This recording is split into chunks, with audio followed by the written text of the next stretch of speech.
Сәлем достар, менің арнама қош келдіңіздер. Сіздермен әдеттегідей Азиза. Ал ендеше кеттік. Бүгінгі біздің тақырыбымыз жүзім жайында болмақ, яғни виноград жайында. Оның пайдасы және де қандай зияны бар, сол туралы керемет тақырып қозғайтын боламыз. Жалпы жүзім жаздың соңына қарай піссе де, оны жыл бойы сөрелерден табуға болады. Тәтті жидектердің адам ағзасына қандай пайдасы мен зияны бар екенін бірге білетін боламыз. Құнарлылық пен молшылықтың символы, қайта өрлеу дәуірінің барлық картиналарындағы Бахустың таптырмас серігі, бүгінгі күні жүзімді ересектер де, балалар да тәтті дәмі мен денеге жағымды әсер ететін пайдалы қасиеттері үшін жақсы көреді. Жүзімнің шамамен 8 түрі бар. Жүзімді көптеген жолдармен жіктеуге болады. Мысалы, бартас жеміс жүзім және жүзім тұқымсыз, яғни мейіз. Түсіне қарай бөлінеді: ақ бажена, ақ керемет, тұмар, қара көңілді, молдова, күзгі қара және қызыл гелиус, кардинал, десерт. Сонымен қатар ақ жүзім бұл ашық жасыл реңк. Сондай-ақ жүзім үстелдік, техникалық және әмбебап болуы мүмкін. Кестелік баға негізінен жаңа піскен түрде тұтынылады. Оның жемістері әдемі, дәмді және ағзаға пайдасы зор. Техникалық сынып шарап, компот, шырын, коньяк жасау үшін қолданылады. Мұндай жүзімнің жидектері кішірек, бірақ өте шырынды. Әмбебап алуан шарапқа да, тағамға да қолайлы. Тамақтанудағы жүзімнің пайда болу тарихы. Жүзімнің тарихы мыңдаған жылдардан басталады. Мұны қазба жұмыстары кезінде шамамен 8 жыл бұрын болған жүзім шоғы бейнеленген ыдыс тапқан археологтар растады. Біздің елде жүзім алқабының алғашқы төселуі 1613 жыл.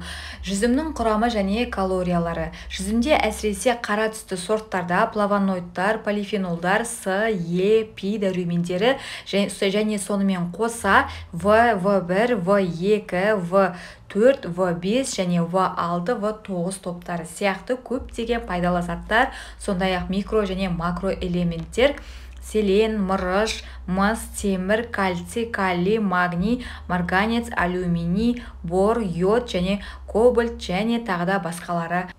Жүзім минералдардың, витаминдердің, полифенолдардың, флавоноидтардың көп болуына байланысты адам ағзасына пайдалы. Әйелдер үшін жүзімнің пайдасы. Жүзімде жатырдың және сүт безінің қатерлі ісіктерінің даму мүмкіндігін азайтатын заттар бар. Сонымен қатар иммунитетті арттыру және ас қорыту жолдарының жұмысын жақсарту үшін жүкті әйелдерге жүзім жеу өте пайдалы.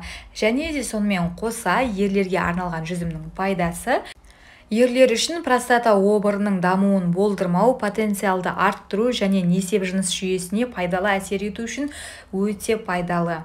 Жүзімнің балаларға пайдасы: жүзім табиғи және дәмді мультивитаминді кешен, тағамдағы жидектерді үнемі тұтыну баланың денесін иммунитетке, көру қабілетіне және жүйке жүйесіне пайдалы дәрумендердің көп мөлшерімен толтырады.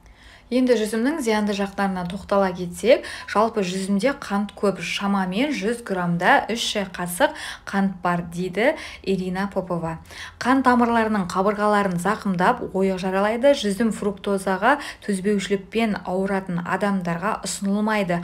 Олар сонымен қатар кейбіреулерге ұйқының бұзылуына, нәжіске, ауырсынуға, сезімталдықтың жоғарылауына әкелуі мүмкін. Қан диабетінде жүзімді пайдалануды шектеу керек. Сондай-ақ салмағын бақылайтын және салмағын жоғарылатқысы келетіндер бұл өнімнің жоғары гликемиялық индексі тәбетті арттырады, артық тамақтануға және калорияларды тұтынуға әкелуі мүмкін.